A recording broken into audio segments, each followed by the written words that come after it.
पहला केस मिला है और लगातार मॉनिटरिंग आप लोग कर रहे हैं। अब आगे किस तरह से क्या सरकार का फर्दर कोर्स ऑफ एक्शन रहेगा? देखिए, ये वाला जो सब वेरिएंट है ये काफी दिनों से साउथ इंडिया के राज्यों में था, जैसे केरल, कर्नाटका, तमिलनाडु में ये काफी प्रेवलेंट है। और हम लोग उम्मीद कर रहे थे कि जनरल पैटर्न है, अब ये महाराष्ट्र और दिल्ली में जो है इसके आंकड़े बढ़ेंगे। आंकड़े वैसे तो पूरे देश में बढ़ेंगे, मगर जो राज्य टेस्टिंग वगैरह करते हैं और रिपोर्ट करते हैं वहां आंकड़े आपको दिखेंगे भी। कोई ज्यादा चिंता की बात नहीं है। इसकी जो पहली पेशेंट थी जो कंफर्म हुई है इस सब वेरिएंट की, वो अपनी चिंता के कारण हॉस्पिटल में एडमिट भी हुई, बिल्कुल नॉर्मल है और रिकवर कर चुकी हैं। उनको कोई ऑक्सीजन की जरूरत नहीं पड़ी।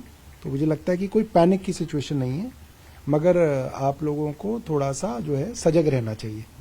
ये भी अस्पताल में भर्ती हैं या इनकी? नहीं, ये डिस्चार्ज हो गई हैं, ठीक हो गई हैं।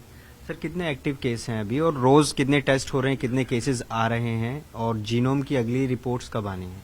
देखिए, जीनोम के लिए तो हमने आदेश दिए हुए हैं कि जितने भी पॉजिटिव केसेस हों सबकी जीनोम सीक्वेंसिंग एटलीस्ट शुरू में तो कराओ। अभी तो 3 ही रिपोर्ट्स आई हैं, जिसमें एक JN1 वाला है, 2 पुराना ओमिक्रॉन है। आज की तारीख में 4 लोग हॉस्पिटल में एडमिट हैं, सीरियस नहीं है। तो आगे सर किसी तरह की कोई गाइडलाइन जारी करने की बात है, क्योंकि फेस्टिव सीजन है, गैदरिंग हो रही है। हेल्थ के अफसरों को बुलाया है, उनसे डिस्कस करेंगे, जो एक्सपर्ट्स कहेंगे वैसा करेंगे। कब होगी सर मीटिंग? आज ही पर करेंगे, आज मिलेंगे उनसे। सर, इससे अलग एक और सवाल, प्रियंका गांधी का नाम ईडी की चार्जशीट में पहली बार आया है।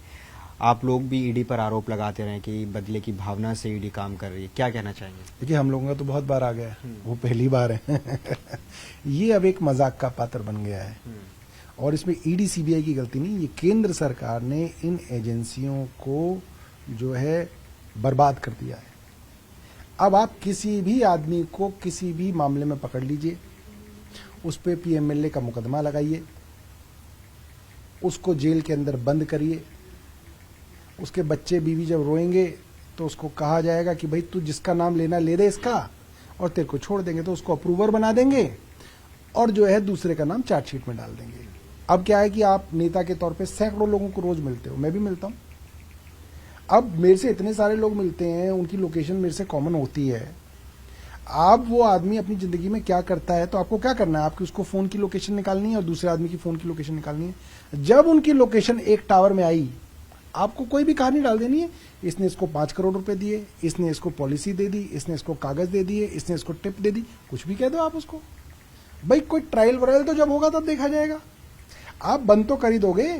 ये है सर, लेकिन ये सवाल बनता है कि आप भी ईडी को कहते हैं कि आप पर कार्रवाई हो रही है, अब कांग्रेस भी, और आप इंडिया गठबंधन का पार्ट भी, आप इसको किस तरह से लड़ाई को आगे लेकर जाएंगे पॉलिटिकली? देखिए, अब तो घर घर के अंदर एक समय था जब आप चार्जशीट हो जाएं किसी करप्शन के मामले में तो ऐसा होता था कि यार इसने कुछ तो किया होगा।